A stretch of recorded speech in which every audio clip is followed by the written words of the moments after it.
Hello friends, welcome back to my channel. पिछली video में हम लोगों ने देखा था रीट 2017 जूनियर लेवल का मैथ का 30 क्वेश्चन का सॉल्यूशन, जिसका लिंक डिस्क्रिप्शन में अवेलेबल है। आज की वीडियो में हम देखेंगे रीट 2017 का ही जूनियर लेवल का चाइल्ड डेवलपमेंट का पेपर का सॉल्यूशन। तो आगे बढ़ने से पहले प्लीज़ गाइस वीडियो को लाइक कर देना, चैनल को सब्सक्राइब कर देना और बेल आइकन को दबाना ना भूलिए। चलिए तो पहला क्वेश्चन देख लीजिए। जैसे इसका पहला क्वेश्चन है, जो व्यक्तिगत भिन्नता है उनका सम्मान करते वक्त एक शिक्षक से क्या आशा नहीं की जा सकती है। नहीं वाले क्वेश्चन पर ध्यान दीजिए। जैसे अब देखिए, पहले क्या क्या योग्यता के अनुसार समूह में विभक्त करना, ये तो सही है। चलिए, पाठ्यचर्या को समायोजित करना, ये भी ठीक है। शिक्षण विधियों को समायोजित करना, ठीक है। लेकिन बच्चों को स्व अध्याय के लिए छोड़ देना, मतलब बच्चों को खुद पढ़ने के लिए छोड़ देना, टीचर अपना खुद योगदान ना दे उसमें, ये वो आंसर सी हो जाएगा इसका। सेकंड ऑप्शन है, यदि पूनम की कालानुक्रमिक उम्र यानी जो उसकी वास्तविक आयु है और जो मानसिक आयु है दोनों 9 साल हैं, तो उसकी बुद्धि लब्धि का वर्ग बताना है, क्या होगा। पहला आप देख लीजिए, बुद्धि लब्धि क्या होती है। IQ इंटेलिजेंस क्वेश्चन बोलते हैं इसे, MA/CA, यानी कि मानसिक आयु अपॉन क्रोनोलॉजिकल आयु, मेंटल एज बोलते हैं, मल्टीप्लाई 100। दोनों 9 दे रखी हैं तो इससे कट जाएगा, 100 आ जाएगा इसका।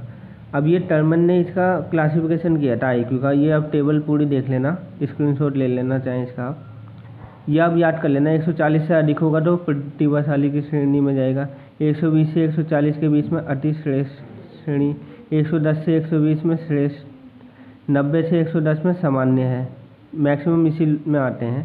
80 से 90 में मंद के आ जाएंगे, 70 से 80 क्षीण बुद्धि में, 70 से कम निश्चित क्षीण बुद्धि, 50 से 70 अल्प बुद्धि, 50 से 50 मूर्ख, 25 से कम महामूर्ख। ये अलग अलग वैज्ञानिकों ने अलग अलग दिए हैं, ये थोड़ा वो चेंज भी हो सकता है इसमें। नेक्स्ट क्वेश्चन, तो इसके अनुसार किस में आ जाएगा, 100 किस में आ जाएगा, एवरेज में आ जाएगा। तो एवरेज का दूसरा नाम कितना, सामान्य में आ जाएगा इसका मतलब, ऑप्शन सी। नेक्स्ट क्या कह रहा है, निम्नलिखित में से स्वलीनता, स्वलीनता का मतलब होता है जो अपने ही उसमें खोए रहते हैं, मतलब अपने भी हम उसमें खोए रहते हैं। तो इसका क्या हो गया, जैसे ये कह रहा है लक्षण क्या क्या है, जैसे कमज़ोर सामाजिक व्यवहार है उनका, दूसरों से सामाजिकता का गुण नहीं रखते हैं, अंतर्मुखी बालक मैक्सिमम इसी कैटेगरी में आ जाएंगे। अब जैसे रूढ़िबद्ध व्यवहार, उनके व्यवहार रूढ़िवादी होंगे, कमजोर संप्रेषण, दूसरों से इतना संप्रेषण का मतलब कम्युनिकेशन नहीं कर पाते हैं वो, तो यानी उपरोक्त सभी आ जाएगा इसमें।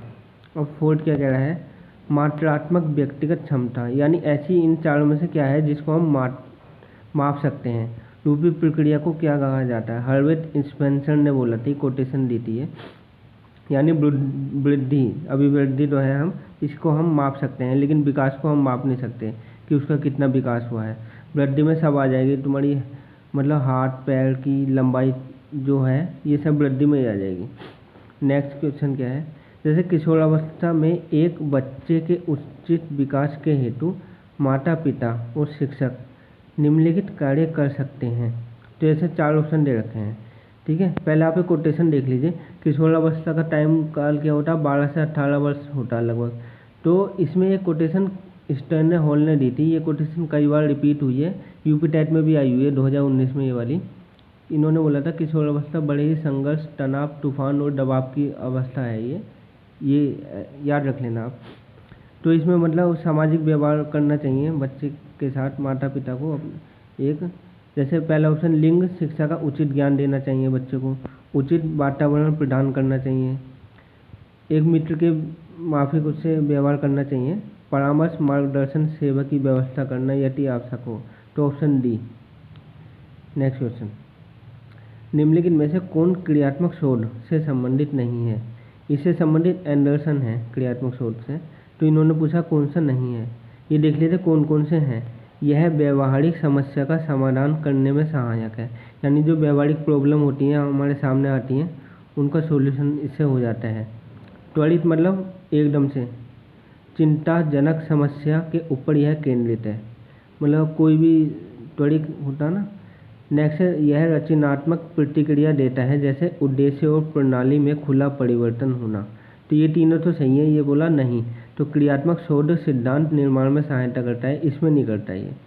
नेक्स्ट, एक शिक्षक है अपनी कक्षा में थॉर्नडाइक के सिद्धांत को लागू करने जा रहा है, तो निम्नलिखित में से क्या शिक्षक को लागू नहीं करना चाहिए। अब ये थॉर्नडाइक हो गया और जीन पियाजे हो गया, इससे तो क्वेश्चन जरूर आता है, कोई भी ले लो आप, सी टेट, यूपी टेट और रीट ले लो, एक क्वेश्चन पक्का ही आता है इसमें। इसकी आप पूरा पढ़ लेना, इसे नियम भी दिए थे, आगे बताऊंगा थॉर्नडाइक के बारे में इसी वीडियो में। तो इसमें बोला इन्होंने क्या नहीं करना चाहिए, बच्चों को नई चीज़ें सीखने हेतु खोज प्रवृत्ति के लिए उन्मुख किया जाना, ये नहीं करना चाहिए। बाकी इसके अलावा जितने भी ऑप्शन हो जाएंगे, जैसे बच्चों को तैयार किया जाना चाहिए तथा उन्हें कार्य सीखने हेतु सही रूप से प्रेरित करना चाहिए, उचित अभ्यास और ड्रिल, क्योंकि इनका नाम ही है प्रयास और त्रुटि का नियम। जहाँ तक हो शिक्षक को पुरस्कार का उपयोग सही रूप में करने की कोशिश करनी चाहिए। चलिए नेक्स्ट क्वेश्चन, ये डैश दे रखा है, इसकी जगह भरना है, ऑप्शन आ जाएगा इसमें। आत्म केंद्रस्थ यानी ईगोसेंट्रिज्म बाल्यावस्था के दौरान अपने तथा दूसरों के नज़रिए में फ़र्क करने में अयोग्यता को दर्शाता है। ठीक है, बस ये आप याद रख लेना। 9th क्वेश्चन है, जब कोई बार बार अपनी कमजोरियों से निकलने में असफल होता है और कुछ प्रवीणता हासिल करता है या साधारणता, अधीनता या अपकर्ष को ज़्यादा बल देने लगता है, ऊपरी लिखित तथ्य को किसने हीन भावना कहा है। ये कोटेशन है डायरेक्ट, तो ये अल्फ्रेड एडलर ने कहा है। ये फैक्चुअल क्वेश्चन है, इसमें याद रखने की ज़रूरत नहीं है। अब ये कह रहा है, जैसे 10वां क्वेश्चन है, ठीक है। अब इसमें ये कह रहा है कि अत्यंत निपुणतापूर्ण अधिगम पद्धति है ये, जिस पर बांडुरा, एल्बर्ट बांडुरा और वाल्टर इन्होंने बल दिया है। तो ये क्या है, इसका आंसर हो जाएगा निरीक्षण युक्त अधिगम या अनुकरण। इन्होंने क्या दिया था ना, सामाजिक अधिगम का सिद्धांत दिया था बांडुरा और वाल्टर ने। इन्होंने अपना प्रयोग किया था बालक, गुड़िया और जोकर पे किया था। यानी इन्होंने इसमें यह बताया था कि बालक जो है अनुकरण के माध्यम से सीखता है। अनुकरण मतलब दूसरों को देख के, जैसे आप टीवी वीवी में देखते हो एक्टर को, उसी के जैसे फिर बाल करने लगते हो, जीन्स पहनने लगते हो, कपड़े पहनने लगते हो। 4 सोपान दिए थे इसमें इन्होंने, जैसे अवधान हो गया पहला, फिर उसको धारण करना है, उसको प्रस्तुतिकरण करना है, फिर उसका पुनर्बलन करना है। इसमें बालक के सामने 2 फिल्म दिखाई गई थी, उसमें जैसे 2 अलग अलग दिखाई गई थी। एक तो जैसे लड़ाई के ऊपर थी, तो बच्चा उसमें लड़ाई वाले वो सीखेगा।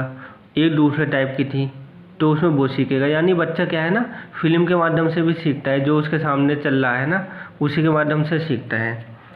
इसका दूसरा नाम क्या है, सामाजिक संज्ञानात्मक का सिद्धांत भी बोलते हैं इसको। शिक्षा में क्या महत्व है, बालकों के सामने आदर्श प्रतिमान मॉडल प्रस्तुत करें, जैसे गांधी जी हो गए हमारे, क्या हो गए, सरदार वल्लभ भाई पटेल, स्वामी विवेकानंद, एल्बर्ट आइंस्टीन हो गए, ये हो गए। तो इनके अगर हम डॉक्टर APJ अब्दुल कलाम हो गए, इनके बारे में बताएंगे तो बच्चा भी उनके जैसे बनने की कोशिश करेगा। बालकों के सामने कभी भी अपशब्दों का प्रयोग नहीं करें, क्योंकि बच्चा टीचर का ही अनुकरण करता है। शिक्षक का व्यवहार क्या है, सकारात्मक होना चाहिए। चलिए इतनी इन्फॉर्मेशन काफ़ी है इस वीडियो। अगला, शिक्षा के अधिकार अधिनियम RTE राइट टू एजुकेशन 2009 में आई थी, के अंतर्गत निम्नलिखित में से शिक्षक के कार्य नहीं माने गए हैं, नहीं पे फोकस करना है। तो इसमें क्या है ना, ट्यूशन वाला नहीं देना है, यानी शिक्षक को खुद को व्यक्तिगत ट्यूशन में व्यस्त रखना चाहिए, ये इसका गलत हो जाएगा। यानी वो RTE के अनुसार टीचर जो है ट्यूशन नहीं दे सकता। अब ये क्या है, जैसे एक निश्चित समय में पाठ्यक्रम को पूरा करना, ये तो उसका काम है। विद्यालय के लिए एक नियमितता बनाए रखनी चाहिए तथा समय का पाबंद होना चाहिए, पंक्चुअल होना चाहिए टीचर। हर बालक की अधिगम क्षमता को समझकर उसकी ज़रूरत के अनुसार उन्हें अतिरिक्त अनुभव प्रदान करना चाहिए, ये सब ठीक है। नेक्स्ट क्वेश्चन 12, जो सिगमंड फ्राइड है, मनोविश्लेषणात्मक विधि दी थी इन्होंने। तो इसमें क्या बोलना है कि अनुशंसित व्यक्तित्व की बनावट के अनुसार निम्न में से कौन मूलभूत तीव्र इच्छा के उठने के साथ ही तुरंत तथा अनैच्छिक, मतलब ऐसी क्रिया जिन पर हमारा नियंत्रण ना हो, रूप से सभी नियम तथा जीवन की सत्यता तथा नैतिकता की अवहेलना करते हुए संतुष्ट करता है। तो देखिए, मनोविश्लेषणात्मक विधि मैंने बताया था, सिगमंड फ्राइड ने पिछली वीडियो में ही बताया है। इन्होंने 3 बताए थे व्यक्तित्व के। इड अचेतन मन होता है मस्तिष्क के अंदर 90%, अहम ईगो अर्धचेतन, इन दोनों के बीच का होता है ये। परम अहम सुपर ईगो चेतन मन 10% होता है पूरे उसमें। तो इसका देखिए क्या हो जाएगा, इसका हो जाएगा आंसर इड, यानी जो 90% होता अचेतन मन उसके अंदर जाता है ये। अब नेक्स्ट क्या कह रहा है, निम्न में से किस तकनीक के अंतर्गत एक बच्चा है किसी चीज़ को हासिल करता है जिसे बाद में वो अपने इच्छुक चीज़ों, कार्य या लाभ में बदल सकता है। तो इसको भाई डायरेक्ट याद रख लेना, टोकन इकोनॉमी बोलते हैं इसको। नेक्स्ट क्वेश्चन, समायोजन प्रक्रिया के दौरान है विद्यार्थीगण बहुत सी विरोधाभासी परिस्थितियों से गुजरते हैं। उदाहरण के स्वरूप एक दे रखा एक विद्यार्थी है, शिक्षक के सामने अपनी गलतियों को स्वीकार तो करना चाहता है, पर इसके साथ ही वह शिक्षक द्वारा दंडित होने से भी डर रहा है। तो निम्न में से किसके सापेक्ष में इसे अच्छी तरह समझाया गया है? तो इसका आंसर पद्धति वर्जन विरोधाभासी परिस्थिति, मतलब एक दूसरे के विरोध हो गया, यानी वो चाह भी रहा है गलती स्वीकार करना और डर भी रहा है। नेक्स्ट क्वेश्चन, एक 5 वर्ष का बच्चा है, दूसरे की प्रतिक्रिया तथा संप्रेषण में कमी है तथा असामान्य व्यवहार को बारंबार करता है। इस तरह के लक्षण किस चीज़ के प्रतीक हैं? तो ये बचपन में ही होंगे, 5 साल का बच्चा है तो शैशव स्वलीनता के अंदर आ जाएगा ये।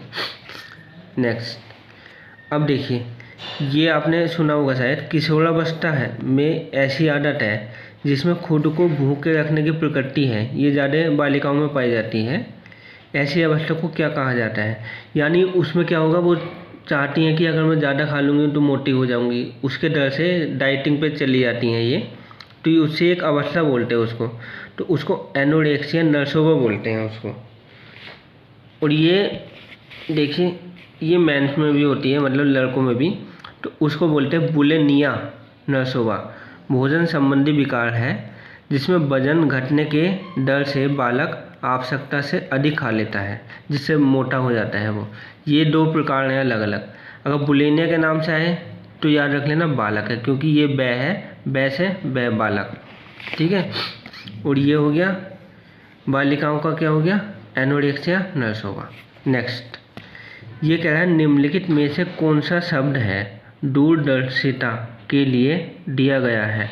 दूरदर्शिता जैसे दूरदर्शी दोष होते हैं ना, उससे आप याद रख लेना हाइपरोक्सिया, ठीक है, फैक्चुअल है ये। नेक्स्ट क्वेश्चन, ये कह रहा है सीखने का जो व्यवहारिक सिद्धांत दिया गया था सबसे पहले, ये दिया था थॉर्नडाइक ने। अब इसके बारे में कुछ थोड़ी थ्योरी समझ लीजिए। थॉर्नडाइक काफ़ी बार आता है एग्जाम में। इन्होंने दिया उद्दीपक अनुक्रिया का सिद्धांत दिया था। इन्होंने अपना प्रयोग किया था बिल्ली पर किया था, और जो पशुओं पर प्रयोग करने वाले थे ये पहले मनोवैज्ञानिक थे। इनके दूसरे नाम क्या हो गए, जैसे उद्दीपक को इंग्लिश में स्टिमुलस और रेस्पॉन्स थ्योरी बोलते हैं। इनके अन्य नाम क्या हो गए, बंद का सिद्धांत भी, क्योंकि बिल्ली और पिंजरे के बीच एक बंद का सिद्धांत था। संबंधवाद का सिद्धांत भी बोलते हैं इसको। इसको संयोजनवाद मतलब संयोजन हो गया। आकस्मिकवाद मतलब आकस्मिक हो गया।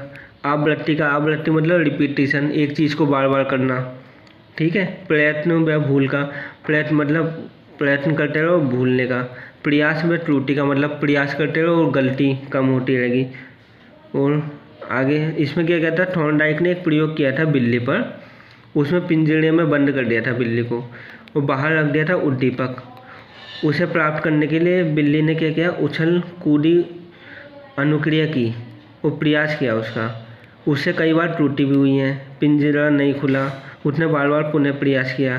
संयोगवश क्या हुआ ना, उसका पाँव जो लग गया लीवर पे पड़ गया, तो फिर क्या पिंजरा ओपन हो गया और बाहर रखा जो खाना था उद्दीपक उसे प्राप्त कर लिया। यानी इससे निष्कर्ष क्या निकाला जा सकता है, जो सीखना चाहता है वह बार बार प्रयास करके सीख ही जाता है। तो इसमें मुख्य नियम दिए थे इसमें थॉर्नडाइक ने और गौण नियम दिए थे। मुख्य नियम इसके 3 थे, प्रभाव का नियम, तत्परता का नियम और अभ्यास का नियम। गौण की इतनी ज़रूरत नहीं है, बस आप ये याद रख लेना 5 ही नियम है गौण, चलिए, तो अब नेक्स्ट क्या है, जैसे हल का है, क्लार्क हल, इन्होंने क्या दिया था, फोर्थ वाला ये, इन्होंने दिया था पुनर्बलन का सिद्धांत। इसमें क्या हुआ है, जैसे सीखना है आवश्यकता की पूर्ति की प्रक्रिया के द्वारा होता है। स्किनर ने कहा था इसमें कि हल का सिद्धांत चालक न्यूनता पर आधारित है। और इसमें और क्या है, पुनर्बलन क्या है, कभी ज़्यादा तो कभी कम मिले, अन्य नाम इसके छोड़ दीजिए। शिक्षा में मैथ देख लीजिए, इसका क्या है, आवश्यकता पर बल देता है ये, बालक तभी सीखता है जब उसकी आवश्यकता की पूर्ति हो, वरना वो नहीं सीखेगा। सही है, अभिप्रेरणा पर जोर देता है इसमें। ठीक है, आगे देख लीजिए, जैसे कोहलर का है, इन्होंने गेस्टोल्ट सिद्धांत दिया था। गेस्टोल्ट का मतलब होता है समग्र आकार। इसका दूसरा नाम है सूझ या अंतर्दृष्टि का सिद्धांत। इसके प्रवर्तक जैसे कोहलर के साथ बर्डिमर और कॉफका भी थे। इन्होंने प्रयोग किस पे किया था, सुल्तान नामक बनमानुष पर किया था। 3 चरण में हुआ था ये सिद्धांत। जैसे पहले में 1 बॉक्स लिया था, दूसरे वाले में 2 बॉक्स लिए थे, तीसरे वाले में फिर 2 छड़ी ली थी। इनका जैसे और दूसरे नाम भी है इसमें, संपूर्णवाद का सिद्धांत बोलते हैं इसको। प्रयोग कैसे किया था, सुल्तान नामक बंदर को, बनमानुष को कमरे में बंद कर दिया था।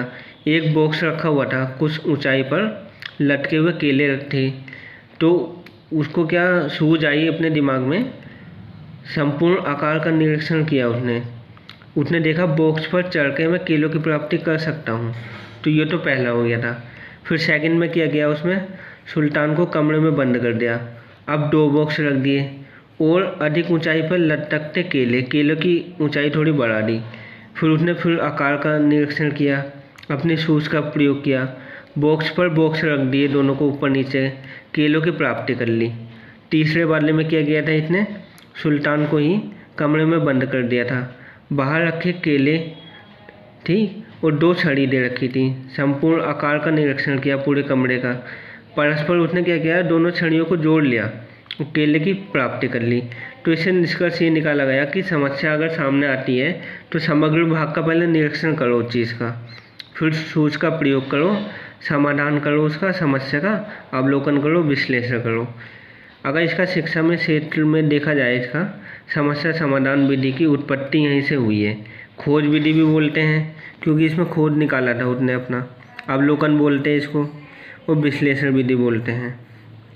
इससे और नाम आते हैं, जैसे इससे एक शिक्षण सूत्र बनता है, इससे क्या पूर्ण से अंश की ओर, यहीं से निकल के आया वो। ठीक है, चलिए, और इसमें वो अलग क्या दे रखा था, जैसे इसमें हॉवर्ड गार्डनर है, इसके बहुबुद्धि सिद्धांत दिया था, मैं आगे बताऊंगा, आया हुआ है ये। एक और देख लेना, इसमें टॉलमैन भी आया हुआ है। टॉलमैन ने दिया था चिन्ह अधिगम सिद्धांत। चिन्ह से यहाँ तात्पर्य क्या है, जो वातावरणीय उद्दीपक की जानकारी देते हो तो सीखने की जिज्ञासा उत्पन्न होती है। चिन्ह या संकेत के माध्यम से सीखता है बालक। चलिए, इसमें समझाने का इतना कुछ है नहीं। अगला देखिए, अगला क्या कह रहा है इसमें, ये कह रहा है निम्नलिखित में से कौन सी संस्था है प्रशिक्षण नियमावली तथा कार्यक्रमों का विकलांगता पुनर्वास के क्षेत्र में भारत में क्रियान्वयन करता है। तो इसका आंसर हो गया भारतीय पुनर्वास परिषद। और जो बाकी अदर 3 ऑप्शन है, इसके बारे में इंफॉर्मेशन देख लीजिए आप। जैसे ये एक ऑप्शन था इसमें, ये वाला, ये राष्ट्रीय शैक्षिक योजना एवं प्रशासन विश्वविद्यालय, इंग्लिश में इसे बोलते हैं नीपा, 1962 में बना था ये। इसकी फुल फॉर्म क्या हो गई, national institute of educational planning and administration. और जो ये हो गया राष्ट्रीय अध्यापक शिक्षा परिषद, NCTE, यही गाइडलाइन जारी करता है, मतलब अपना UP टेट या CTET जो होता है, 1995 में बना था। अब ये फुल फॉर्म क्या हो गई, national council of teacher education. और अगला है NCERT है, हिंदी में इसका नाम है राष्ट्रीय शैक्षिक अनुसंधान एवं प्रशिक्षण परिषद, 1961 में बना था। इसकी फुल फॉर्म तो पता ही होगी आपको, national council of educational research and training. चलिए नेक्स्ट क्वेश्चन देख लीजिए आप। ये कह रहा है एक विशेष स्तर है पर बच्चे मौलिक तर्क का इस्तेमाल करना शुरू कर देते हैं तथा सभी प्रकार के प्रश्नों का जवाब जानना चाहते हैं। पियाजे ने इसे अंतर्ज्ञान कहा है। पियाजे के अनुसार निम्न में से कौन से चरण का यह अर्थ है। यानी उन्होंने जो 3-4 अपनी वो बताई थी, उसमें पूर्व संचालन के अंदर आएगा ये बी, आंसर सही होगा। अब ये कह रहा है ज़्यादातर जो बच्चे हैं प्रथम सार्थक शब्द किस उम्र में बोलते हैं। 10 से 13 महीने। ये फैक्चुअल क्वेश्चन है, ये रखने पड़ेंगे आपको। ठीक है, बहुबुद्धि सिद्धांत, इससे भी कई क्वेश्चन आए हैं। मैंने कई बार पिछली वीडियो में भी आपको इसका समझाया था। ये दिया था हॉवर्ड गार्डनर ने। देखिए ये मैंने बता रखा आपको। इसने 9 प्रकार की बुद्धि बताई थी। शुरू में तो 1983 तक 7 थी, बाद में इसने 2 ऐड करी थी, बता रखा मैंने, आप याद रख लेना। जैसे भाषाई बुद्धि दी थी, मतलब तार्किक गणितीय बुद्धि थी, स्थानिक बुद्धि थी, शारीरिक गति बुद्धि थी, सांगीतिक बुद्धि, व्यक्तिगत आत्म, या इसे अंतर्व्यक्तिक बोलते हैं, व्यक्तिगत अन्य, या इसे अंतर्व्यक्तिक बोलते हैं। 8वीं दी थी इन्होंने प्रकृतिवादी बुद्धि 1998 में, और अस्तित्ववादी बुद्धि 2000 में। ये याद रख लेना आप। नेक्स्ट क्वेश्चन, निम्न में से किसने सामाजिक रचनावाद दर्शन पर अत्यधिक बल दिया। अब देखिए सामाजिक और सांस्कृतिक कहीं आ जाए तो आप वाइगोत्स्की पे क्लिक कर देना, इन्होंने ज़्यादा ध्यान दिया था इस पर। नेक्स्ट क्वेश्चन, निम्न में से कौन सी दृष्टिबाधित विद्यार्थियों के लिए उपयोग की जाने वाली सहायक सामग्री नहीं है पे ध्यान देना। यानी जो आंखों से देख नहीं सकते, यानी उसमें थोड़ी दिक्कत है आंखों में, तो बड़े प्रिंट की किताब होते तो आराम से वो पढ़ सकते हैं। विशालक कंप्यूटरीकृत पुस्तकें, इनसे भी पढ़ सकते हैं। वाणी संश्लेषित, यानी कोई अगर बोल के उन्हें समझाए तो कान से तो सुन सकते हैं वो। पाठ्य पुस्तक का अनुपूरक यानी सप्लीमेंट, उससे कुछ समझ में नहीं आएगा उन्हें, तो आंसर डी हो गया। और दृष्टिबाधित इनके लिए एक लिपि होती है, इनके लिए एक ब्रेल लिपि होती है, उसमें 6 डॉट होते हैं, उसकी हेल्प से उंगली फैलाया जाता है, बच्चों से बताया जाता है। जैसे ए अनार पे है, ए फॉर एप्पल है, इससे पता लग जाता है बच्चों को। 25, श्रवण मतलब सुनने की विकृति, इसकी माप किस में होती है, ये डेसिबल में होती है ये। और जो हर्ट्ज होती है ये फ्रीक्वेंसी की यूनिट है, आवृत्ति की। वाट हो गया, ये पावर की है, शक्ति की यूनिट। नेक्स्ट क्वेश्चन 26, निम्नलिखित में से कौन सूक्ष्म चलन कौशल का उदाहरण है। सूक्ष्म मतलब बहुत कम जिसमें चलन हो। देखिए चलना में, दौड़ने में और कूदने में तो बहुत शारीरिक काम लगता है, लेकिन लिखने में इतना नहीं लगता है, तो डी इसका आंसर हो गया। अब देखा स्कीमा, ये टर्म दिया था जीन पियाजे ने, इन्होंने 4 अवस्थाएं जो बताई थी उसी में दिया था। इसका मतलब है लंबे समय के याददाश्त में सूचना के संगठित पैकेट का एकत्रित होना। चलिए नेक्स्ट क्वेश्चन, सूचना प्रक्रमण सिद्धांत है बुद्धि को विभिन्न आधारभूत कौशलों में विभक्त करने के लिए जाने जाते हैं, जिसे लोग सूचना प्राप्त करने, प्रक्रमण करने और तर्क देकर समस्या समाधान के लिए उपयोग करते हैं। इस तरह का सिद्धांत का प्रतिपादन करने हेतु श्रेष्ठ किसे माना गया है। तो बस फैक्चुअल याद रख लेना, अब ये रॉबर्ट स्टर्नबर्ग को माना गया है। ये देखिए, ये मैंने आपको सेकंड क्वेश्चन में बताई थी, आईक्यू की एक पूरी टेबल बताई थी। तो ये बताया जो शिक्षणीय मतलब जो पढ़ने वाले वर्ग होता उसमें क्या आएगा, 70 से 90 वर्ग के अंदर आएंगे। लास्ट क्वेश्चन इस वीडियो का, आनुवांशिकता हेरिडिटी, इसकी इकाई क्या है, जीन है। ठीक है, ये आप याद रख लेना। चलिए तो आप